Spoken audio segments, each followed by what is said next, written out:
Thank you, Siddharth. Good afternoon to all. So I felt honored to have with us the respected chief guest, Dr. Priranjan Swarup, Director General CIDC and Member State Planning Board, Government of Tripura, and Member Planning and Monitoring Board, Union Territory of Ladakh. Sir, you have made us all proud of your distinguished work in numerous capacities. You were doing marvelous work, and your introduction may not complete in stipulated time. Even I will try my best. Yeah. So I just start with a proverb. The man who has confidence in himself gains the confidence of others. So it Yes, is very much suits to you, sir. very true. My dear friend, make it very short. I am a civil engineer. That's it. Okay. Okay, sir. So, And a great human being, sir, a great human being. Yeah, that's okay. so I sir, think I think what we can do, we can leave it for our young friends. They are very tech savvy. They can always go and find out everything about me. When they visit the CIDC website, they will see me speaking. They will see me doing plenty of things, and I keep doing plenty of things. So I think you can summarize that. okay, And sir. So I just summarize, sir. Many more achievements are not mentioned here, but everybody can see from the net. But sir, the one proverb in Sanskrit is very much suits to you. Na bhuto na bhavishyati. Sir, you are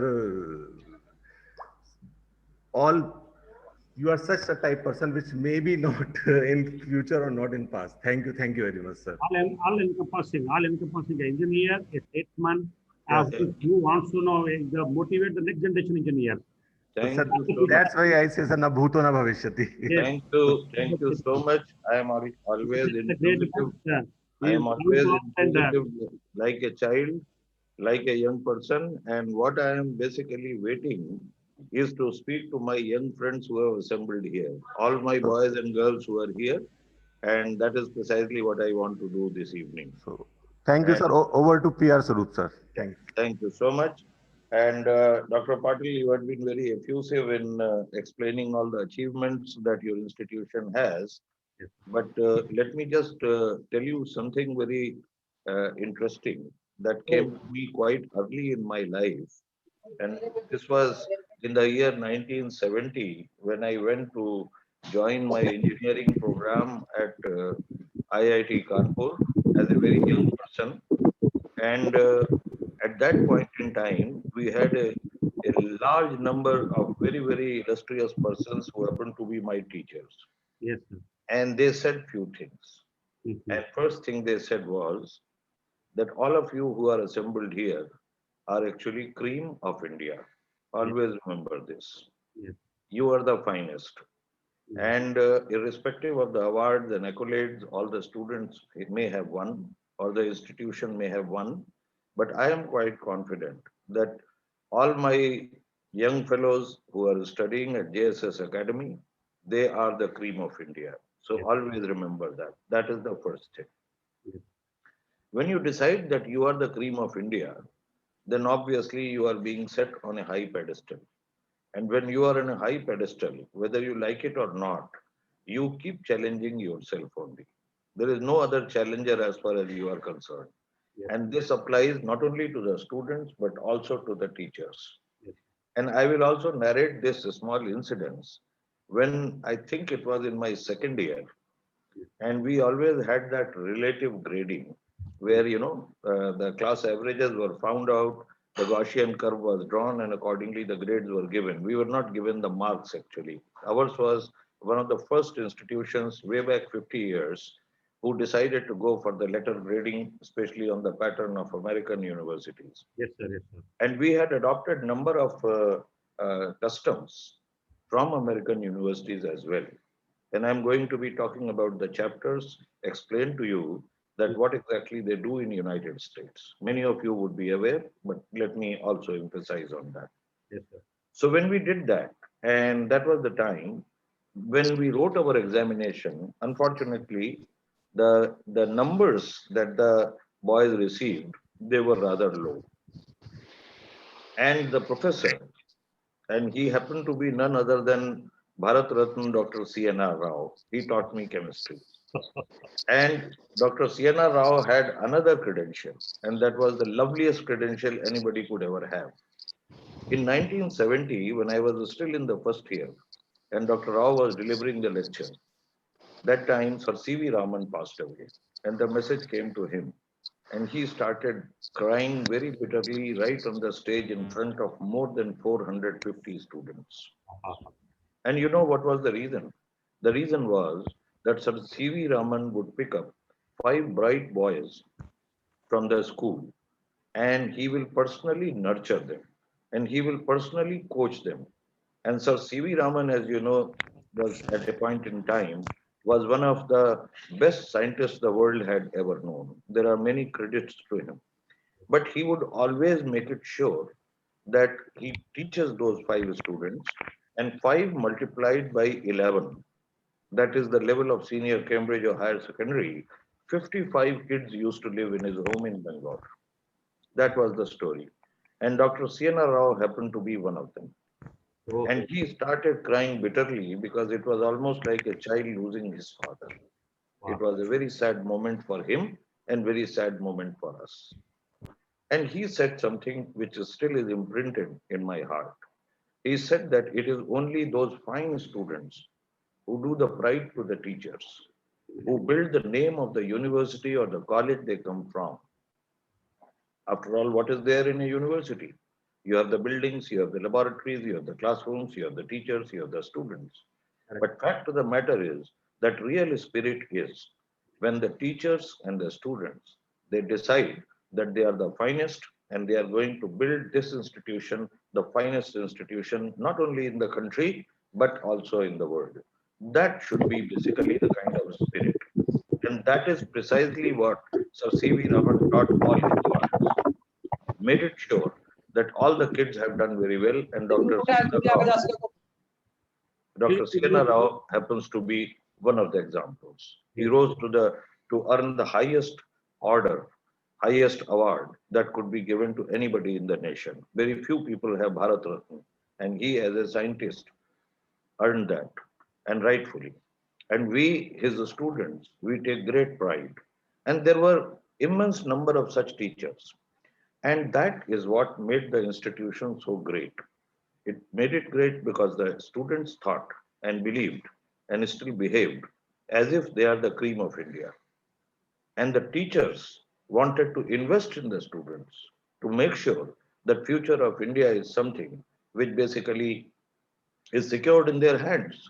And let me tell you, Dr. Siena Rao actually had his PhD under the guidance of Sir Linus Pauling, who again was one of the biggest scientists of his time on hybridization and other things that he did wonderful things. So the first message that I would like to give you is that you have to be confident. You have to be absolutely certain in your destiny. And you must be inquisitive like a child to learn anything and everything from anywhere and everywhere. Yes. And that is something which you ought to do. That is the first thing.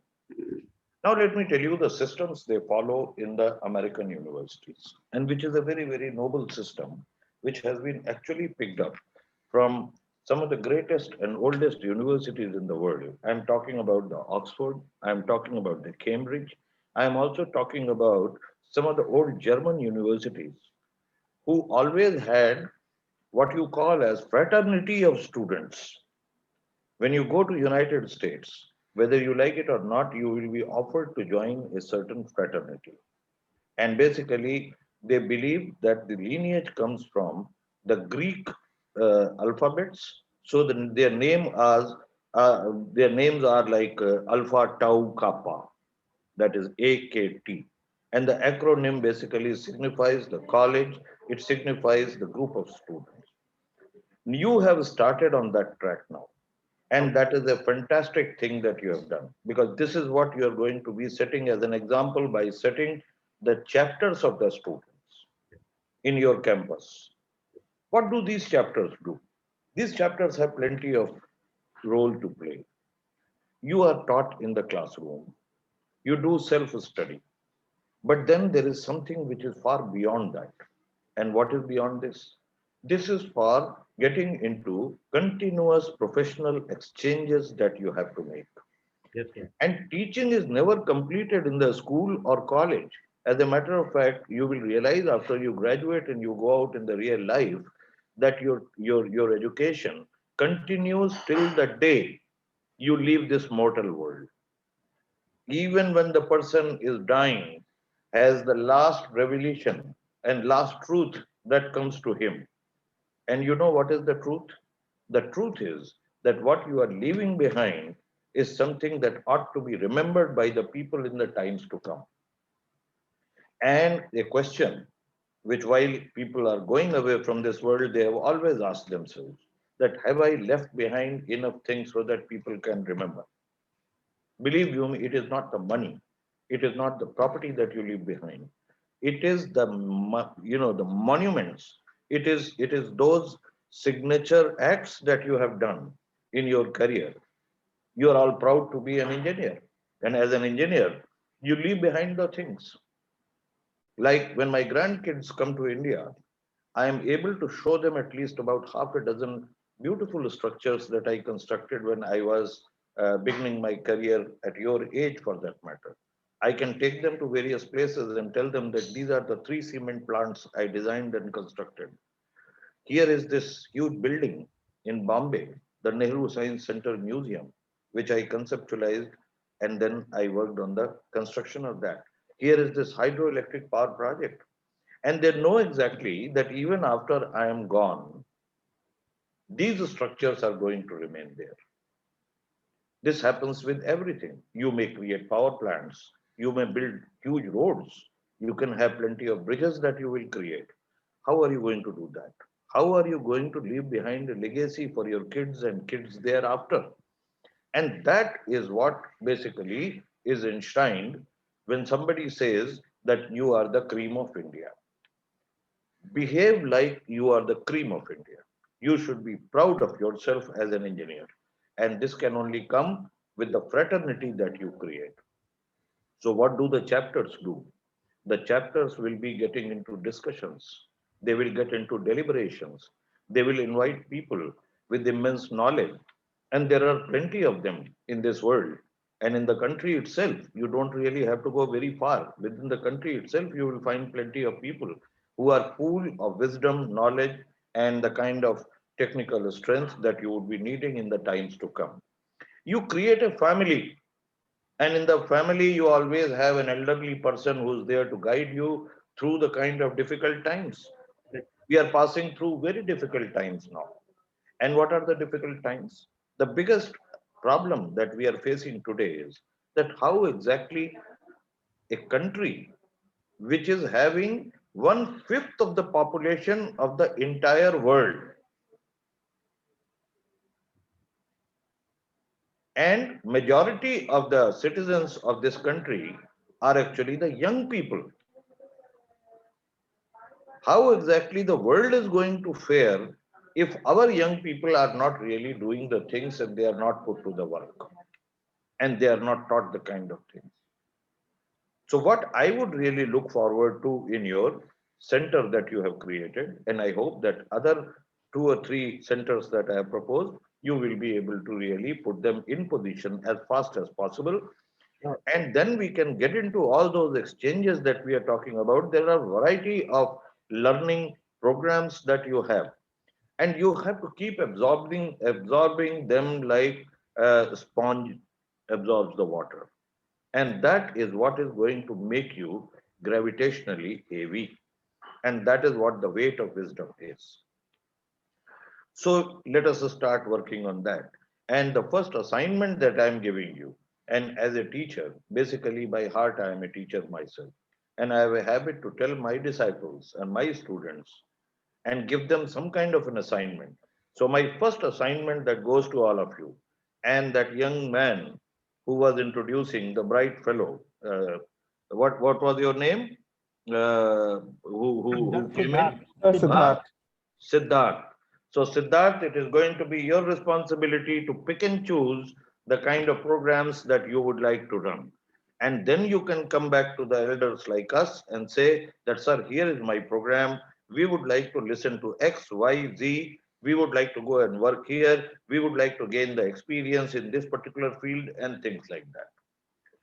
Now, having told you what exactly you are going to be doing and giving you this assignment, and believe you me, for the other centers also, this very assignment will be applicable to them also the day they inaugurate and open their center.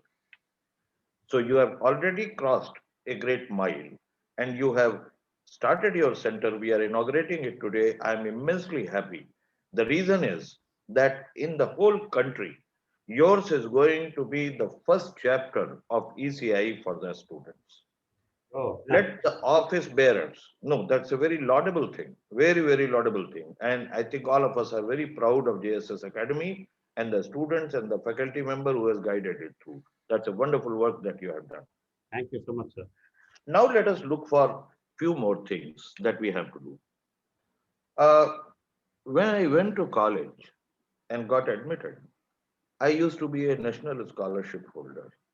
And those days, the life wasn't as expensive as it is today. But it was very expensive because people did not have the money, frankly speaking.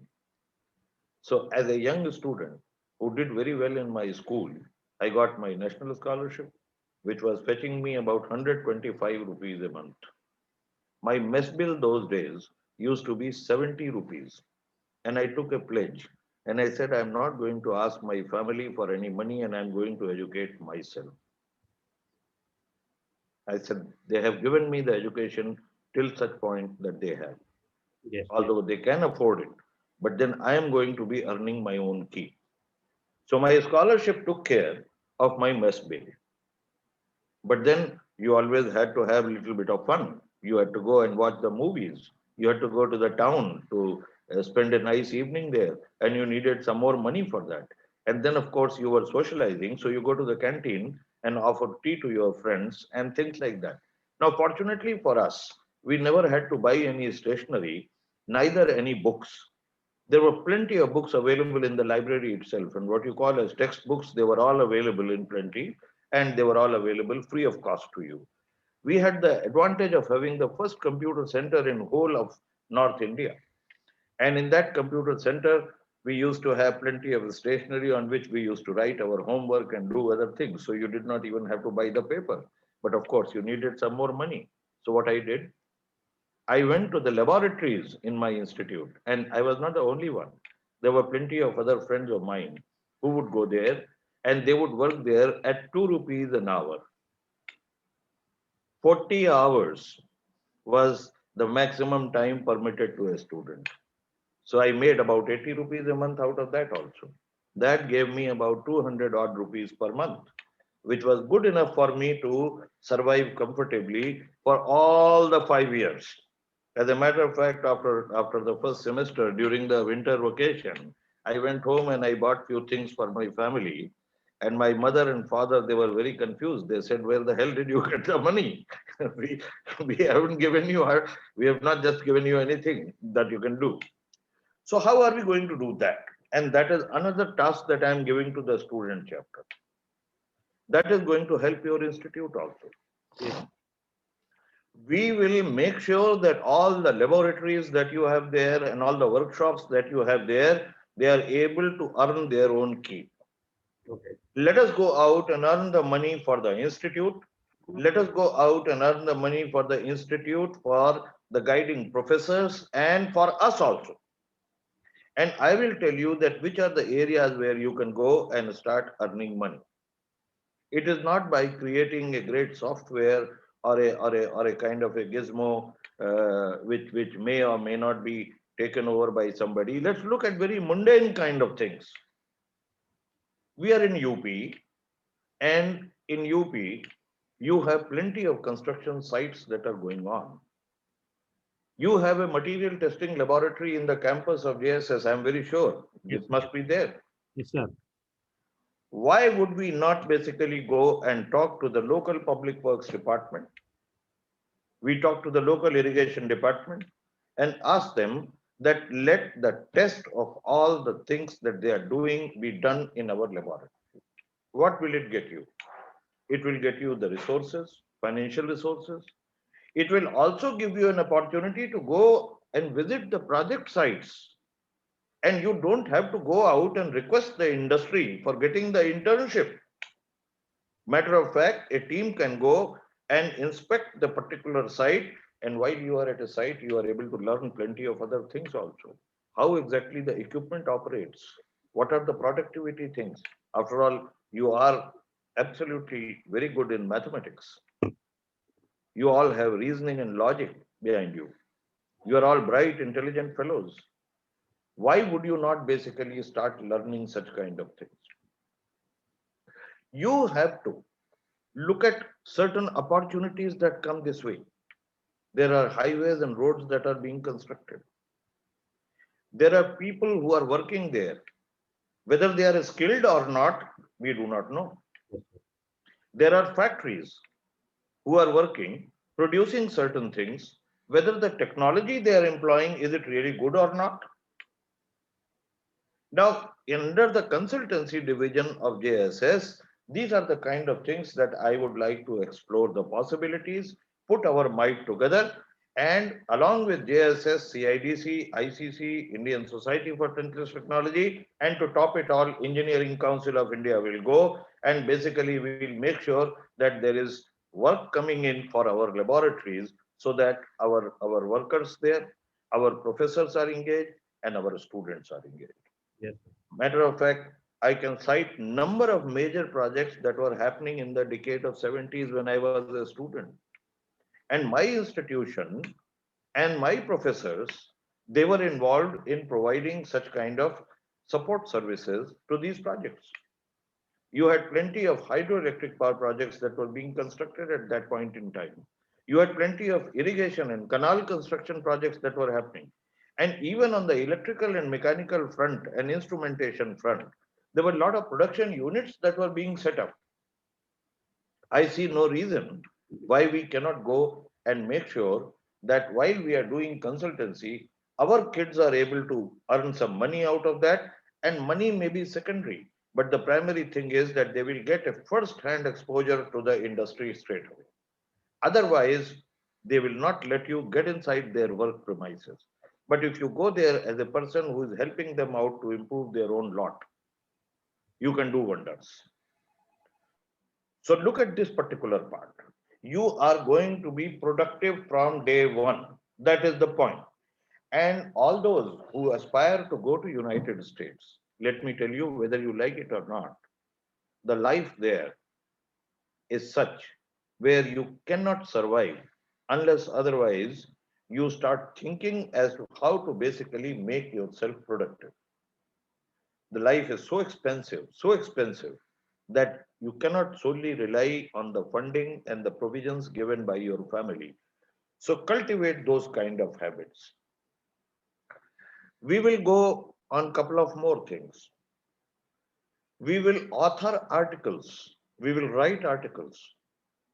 And each one of you, who's the chapter member, has to pick and choose a topic of his or her liking and prepare a paper and start working at that.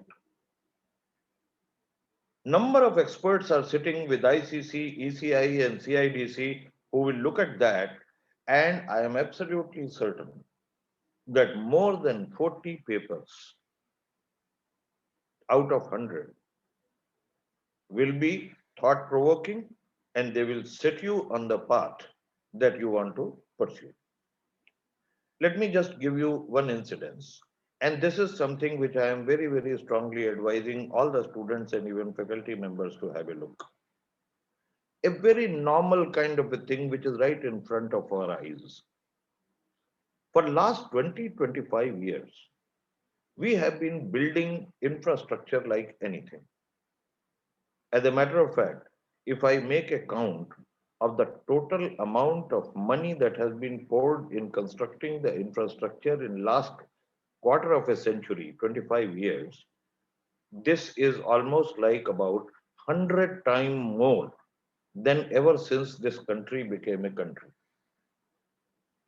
We never used to construct as much as we have constructed in last 25 years. What is happening to the health of these structures? So we organized a very interesting webinar, which was attended by Vice Chairman of AICTE, And as a finding of that particular seminar, we started looking at only the bridges that we have constructed. And can you imagine? There are about 95 lakh bridges existing in the country today. 95 lakhs. And we don't have a singular person who can go and diagnose the health of these structures. When exactly these structures are going to collapse? And what is the expertise you need there? You need people who know how to diagnose the things, like the human diagnosis is done by the doctors, Yes, sir. pathologists. Yes, sir. Similarly, we need the structure pathologists, and they can come from any discipline. Yes.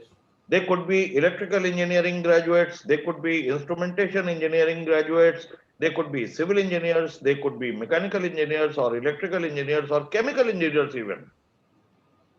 Because to make an assessment of the health is basically a conglomeration of skills that you need there. Similarly, when we speak about trenchless technology, virtually 80% of the engineering disciplines are enshrined there. Starting from civil engineering to mechanical to chemical and things like that. Just start looking at the amount of work you have. If 95 lakhs bridges have to be inspected for their health Okay. twice a year, how many people would you require for that? And this is a job only which technically proficient people can do. And I'm only talking about diagnosis. I'm not talking about the rectification, modification, and repair. So when we say that there are no employment opportunities available in the country, I do not agree with it. We are not looking at the opportunities that are staring at us. Yes, sir. I would like all my young friends sitting in the center to visualize such things and come back to me saying that, sir, this is another thing that we would like to do. I give you another example. The agricultural scenario in this country is totally mixed up. And India is especially fortunate having 32 agroclimatic zones. There is no crop in the world which is not produced in India. You talk of fruits, vegetables, legumes, cereals, whatever you have. And then you have basically the poultry, the piggery, the meat industry for that matter. This is all part of the agricultural milieu that you have. And how are we working at that? We have no diagnostic methods because we don't have people who know how to basically do the diagnosis utilizing the drones. So where are those boys and girls? We will need them. If we have to make a real assessment as to how much can be produced in this particular part, such assessments are needed. Would you not like to get into these kind of exotic areas, new areas, which have challenges all through, where you become the pioneer?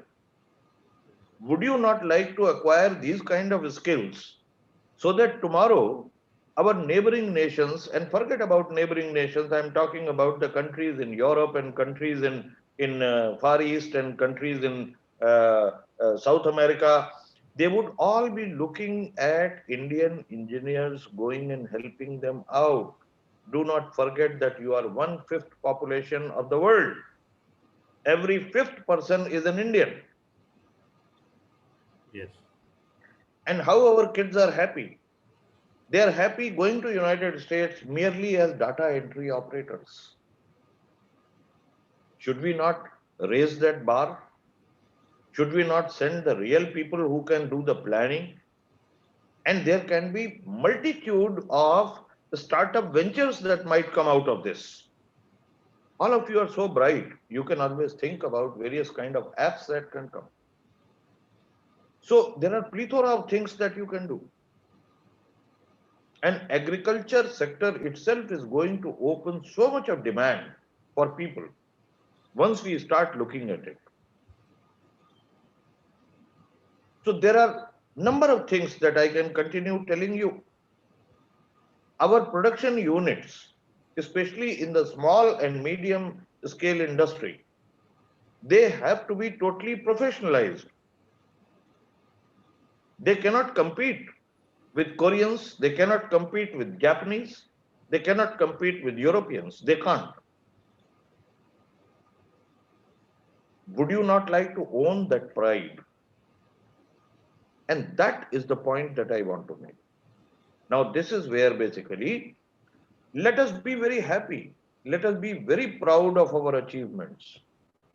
Another thing which one of my school teachers told me,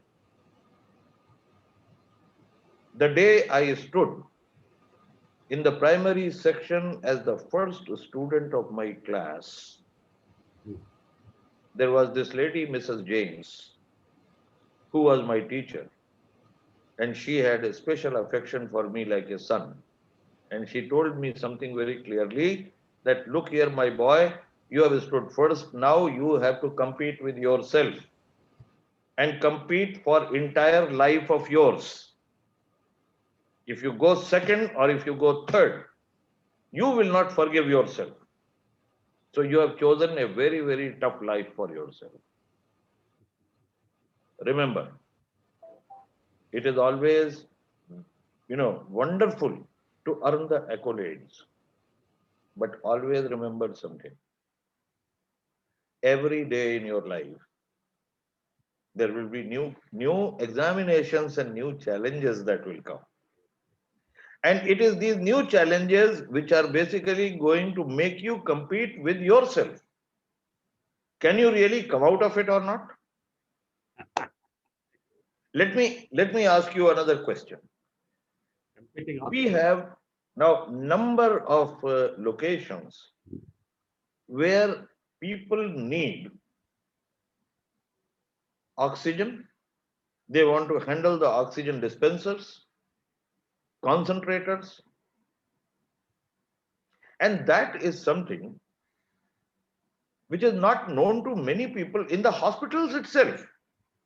The COVID has shown us something very, very big deficiency. And I was looking at the kind of regulatory requirements for anybody to set up a hospital. You will be shocked to know that the guidelines that have been given by Ministry of Health, it very clearly says that every hospital having 50 beds or more shall have an oxygen room where there will be 4 cylinders of oxygen. That's it. It doesn't talk about installing oxygen concentrators. It doesn't talk about creating and generating oxygen from the atmosphere. And then comes the second challenge. Who is going to be implementing them? Let me tell you this very small experiment that I did in Tripura. And it's a beautiful experiment, very successful there. When I took over, there was a huge problem. And Tripura, as you know, is surrounded from all the 3 sides by Bangladesh. As a matter of fact, to reach Agartala, it is easier to go to Dhaka and from there drive down to Agartala. Otherwise, you have to come all the way, take the peripheral route, or if you fly over Bangladesh. Okay? Now, here is the problem. The problem was that all the cattle, the cows, the buffaloes, the milk animals, they were being stolen or they were being sold for a price to people in Bangladesh. Obviously, in India, we are not beef eaters. Whereas in Bangladesh, there is no limit. They can consume as much beef as you give them. So, the stock of cattle was depleting. And this was a major problem because this was showing up on the production of milk itself. And if you do not have the milk, how do you feed young kids, the sick people? And milk anyway is a staple diet for all of us. A very simple solution came through discussions in the board. And the solution was that let us take the unemployed boys and girls from every village. Okay. Give them the insemination kits and a refrigerated box and a motorcycle. and let them go around in the hinterland inseminating the cattle that you have there. Artificial insemination. And as a result, in precisely 6 months' time, suddenly we saw that there was a very considerable rise in the number of cattle that we had. The Bangladeshis were happy, and my fellow citizens from Tripura were happy. They were getting the meat, and our people started getting the milk. Yeah. And all it required was about 1,000-odd young boys who will just go around. They were not doctors. They were simply taught how to administer the sperm of a healthy bull. That's it.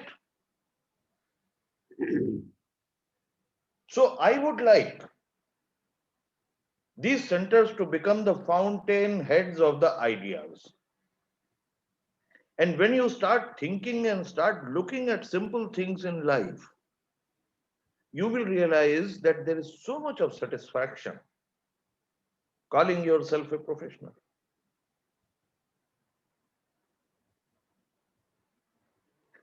I tell you this very old technique of Chavdi Bazaar.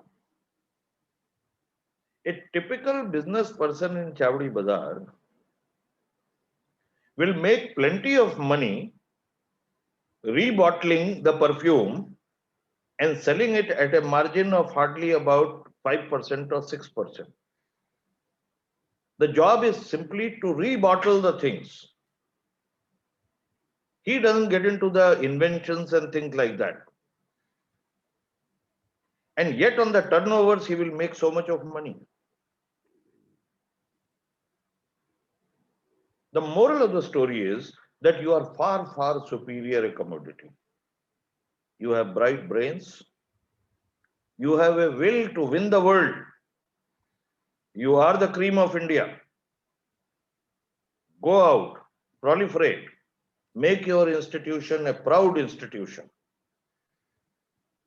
Make resources for yourself, make resources for your people. Becoming rich is not bad. This is another thing that you have to learn. Mr. S.L. Kirloskar always used to say that India will start progressing the day we will stop hating the wealthy people.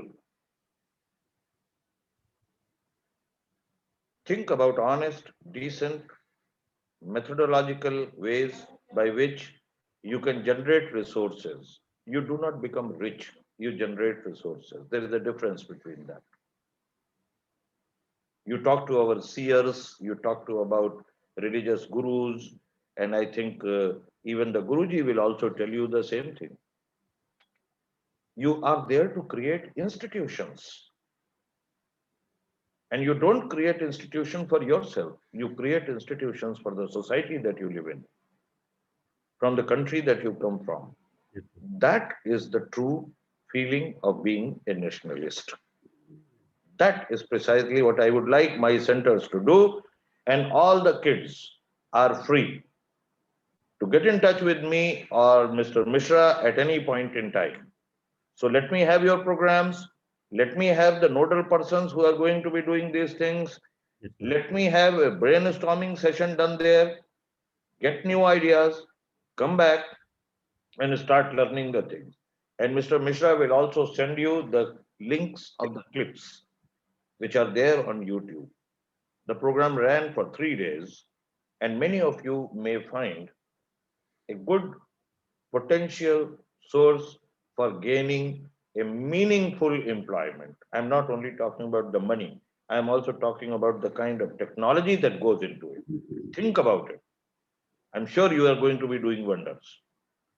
So, Professor Patil, I think with this, I would like to end my address to the students, which I hope is not going to be the last. I am going to be meeting them more often, and I have already accepted your invitation to come to your campus. Yes, sir. Let us have a larger gathering. Let all the students be there. I want to mobilize them. That's it. So kind of you, sir. So kind of you. For a wonderful, wonderful. Our job always is to take our young people and put them on a path where tomorrow they will say that they have brought glory to the country. That is the whole idea. Thank you. God bless you and Jai Hind. God bless you. Thank you. Thank you so much, sir, for an impeccable speech. And sir, your words of motivation, they were really inspiring, sir. And so with great honor and reverence, on behalf of the entire college, we would like to present to you with a letter of thanks, sir, token of appreciation. Thank you, sir. Sir, your speech was really very motivating. And sir, thank you for opening the gates to a myriad of applications and opportunities for us and all the students. So thank you so much, sir. Thank you, sir, for accepting the token for appreciation. So definitely what the path you show our students, and I will commit from the JSSAT Noida. Definitely our student will follow that path. Thank you, sir. Wonderful, madam. Thank you very much. For their commitment, recommitment, and dedication for the great path and the pointers shown by our honorable Paramadaraniya Priyaranjan Swarupji for the young generation, for faculty, staff, and all of us here. Thank you so Thank much. you, sir. Thank you. Thank you, sir. And And speech, so kind of you, sir. Namaskar. thank you, sir. And now I would like to invite our department head of Mechanical Engineering Department, Dr. Mamta TG ma'am. Ma'am, please come and summarize the entire event. Thank you, ma'am. Thank you, Siddharth. Thank you very much. A very good afternoon to all the dignitaries. I submit my humble pranams to the lotus feet of His Holiness, Sri Jagadguru Shivaratri Deshakendra Mahaswamiji, Sutturu Sri Kshetra. So to summarize this event, I would like to thank Engineering Council of India, CIDC, established under Niti Aayog, Government of India, for joining hands with us to start the student chapter of ECI at our institute. The origin of JSS Mahavidyapita, that is JSS MVP, a formidable educational movement started in the year 1928 to cater to the needs of the students who are pursuing higher studies in Mysore. JSS Academy of Technical Education, Noida, one of the many institutions under JSS Mahavidyapita, was established in the year 1998. As on date, it is one of the leading technical institutions in the National Capital Region in the state of Uttar Pradesh. So ECI, that is Engineering Council of India under CIDC, which was established in the year 2002 by Niti Aayog as an apex body of an engineering profession in India by large number of professional organizations of engineers to work for the advancement of engineering profession in various disciplines and for enhancing the image of engineers in the society by focusing on the quality and accountability of engineers. It has already 33 members organization. So today's inauguration of the student chapter of ECI at JSSIT Noida is an historic event where JSSIT Noida and ECI have joined hands to focus on nurturing our young minds and providing a forum for exchanging of information and experience among the member associations, coordination, common thinking, and views on important matters. This student chapter will help our students to gain insights and necessary information for the development of their profession. They will have a platform to interact with professional associations in the other country and international bodies as well to undertake and to support the research for the development of the engineering in India. We are optimistic and looking forward to this student chapter, which will help to prepare the young minds who are the future of this nation. Thank you, one and all. Thank you. Thank you, ma'am, for summarizing the event so beautifully. Now, for the vote of thanks, I would like to invite Mr. N.K. Jha, sir, to come and give the vote of thanks. Sir. Yes, thank you, Siddharth. Good afternoon to all. Am I audible? Yes, sir, you are audible. It is an honor for me to extend the vote of thanks on this occasion where we gathered to inaugurate the student chapter of ECI. I really feel privileged for this. We are grateful to Dr. P.R. Sarup, Director General CIDC, for gracing this occasion as chief guest. With his august presence and inspirational words, sir, you have motivated all of us. The experience shared by you and are great motivation for all students and even for some of the young faculties. And the thing that you discussed about earning and learning while doing, earning and learning while doing is, is the real engineering, as I believe. Students will definitely go for research.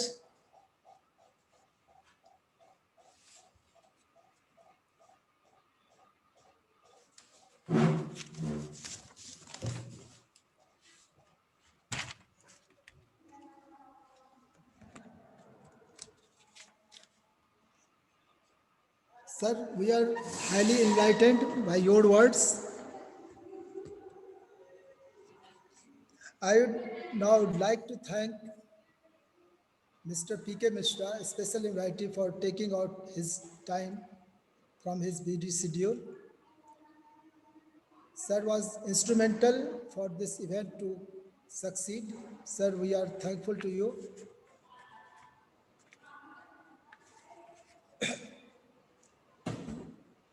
It is a matter of pride for JSS family to have Dr. H.R. Mahadeva Swami, Joint Director,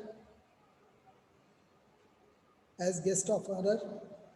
Sir, you always motivate us and this help us to grow.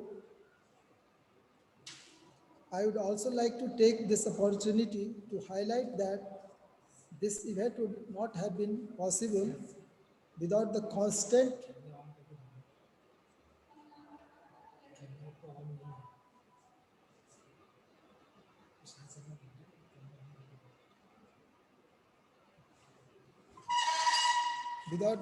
constant support of our beloved principal, Dr. G.M. Patil sir, who is the backbone of this event, and he has left no stone unturned